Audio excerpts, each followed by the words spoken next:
Good day everyone. This is your Milyonaryo channel nagmaghahatid sa inyo ng latest chika sa showbiz. Miss Universe host Steve Byrne naglabas ng resibo sa resulta ng pageant. Kahit hindi naman niya kailangang mag-explain, nagsalita pa rin si Steve Byrne tungkol sa kontrobersyang bumabalot sa naganap na Miss Universe 2025 sa Bangkok. Si Steve ang nagsilbing host sa Grand Coronation Night ng nasabing international pageant kung saan kinoronahang winner si Miss Mexico Fatima Bosch.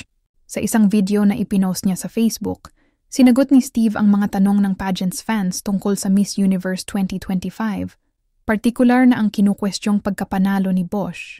Napakaraming umalma sa resulta ng pageant. Isa na nga ang nag-resign na judge na si Omar Harfouch, isang Lebanese-French composer na unang naglabas ng balitang nagkaroon na agad ng dayaan hindi pa man nagsisimula ang finals night.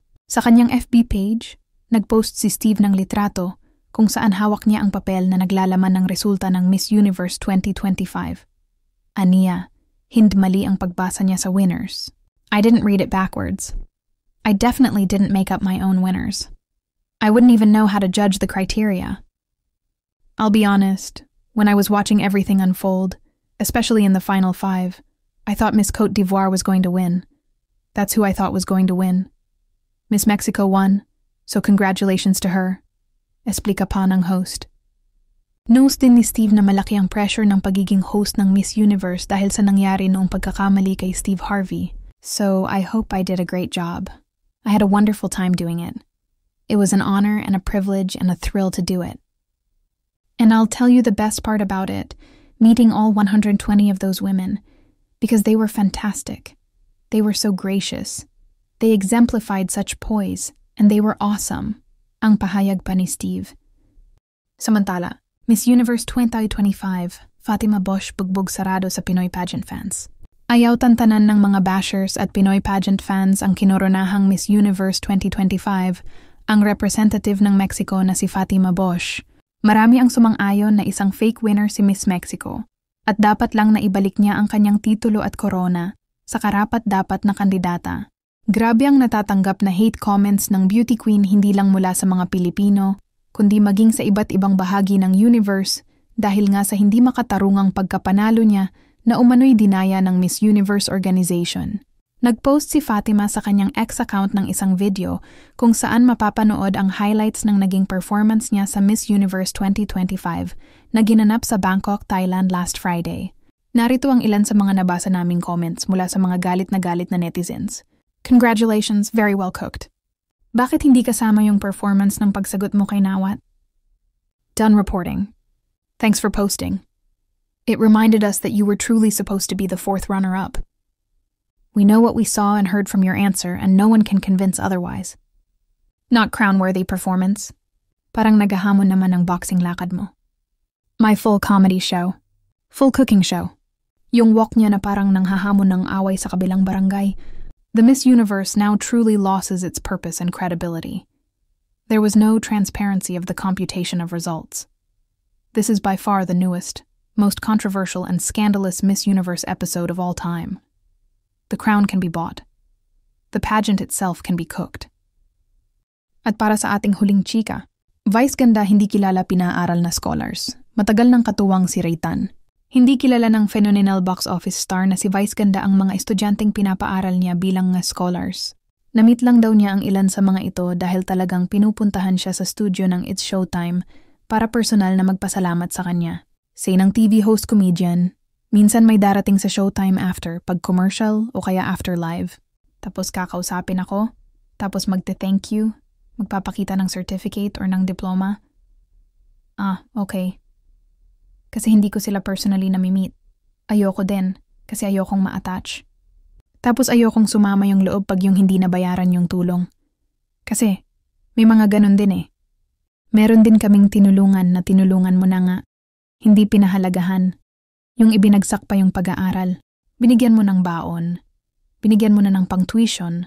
Lahat ng kailangan. Pero hindi pa. So, nakakasama ng loob. So, yun. Pahayag ni Vice sa media launch ng Beauty Derm Corporation kung saan formal silang ipinakilala ng asawang si Ion Perez bilang mga bagong brand ambassador. Nakakataba ng puso na somehow Marirealize mo na may nagagawa din akong tama, Anya. Say ni Vice Ganda, ang pagpapaaral sa kanyang mga scholars ay bahagi ng pag-give back niya dahil naging scholar din siya noon ng isang Japanese woman na siyang nagpaaral sa kanya mula grade 3 hanggang college.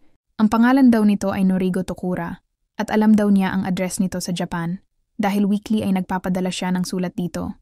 And then, when I had the capacity to look for her, we checked the address, hindi na siya residential. So, wala na sila dun. Hindi ko na sila mahanap. I was trying to know her, and to meet her, and to go to her. Pero hindi ko na siya mahanap. Kasi hinahanapan nila ako ng kanji.